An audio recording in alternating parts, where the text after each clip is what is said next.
Em Romanos capítulo 1 e no verso 16, lemos: Pois não me envergonho do Evangelho, porque é o poder de Deus para a salvação de todo aquele que crê, primeiro do judeu e também do grego.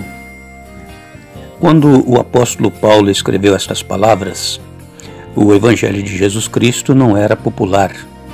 Na verdade, os cristãos eram então considerados o lixo do mundo, era considerado escória de todos, segundo Paulo diz em 1 Coríntios 4,13. O próprio apóstolo Paulo era considerado um apóstata pelos judeus.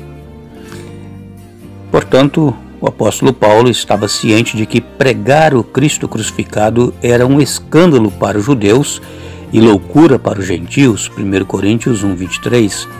Mas como o apóstolo estava totalmente convencido da verdade do Evangelho e havia experimentado sua bênção e poder, ele não apenas não sentia vergonha do Evangelho, mas até mesmo se gloriava na cruz de Cristo.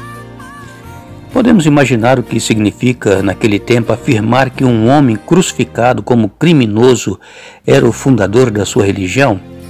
A crucifixão era a forma de execução mais vergonhosa, e os romanos a reservavam apenas para os piores criminosos. Hoje, nós falamos abertamente da cruz e até a usamos como símbolo honroso em nossas igrejas. Mas no tempo de Paulo, ela era considerada uma desonra, e mesmo assim Paulo não se envergonhava dela. Paulo era um erudito, instruído aos pés de Gamaliel, era capaz de discutir filosofia, história, literatura com as maiores mentalidades daquele tempo. Contudo, não se envergonhava de identificar-se com a cruz e com os ensinos do humilde carpinteiro de Nazaré. Por quê? Porque Paulo via no Evangelho de Cristo o poder de Deus para a salvação. Ele próprio havia experimentado seu poder salvador. Do inimigo de Cristo, o Evangelho o transformara em alguém tão dedicado a Jesus que se achava disposto a depor a vida por seu mestre.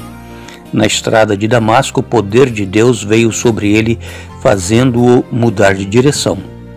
Realmente, existe poder no Evangelho de Jesus, e é interessante notar que esta palavra, poder, ela vem do grego, a mesma raiz da palavra dinamite.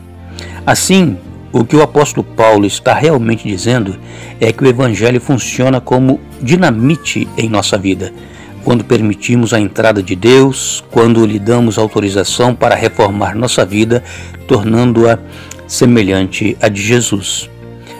Deus não interfere, amigos e irmãos, em nós simplesmente podando esse ou aquele problema.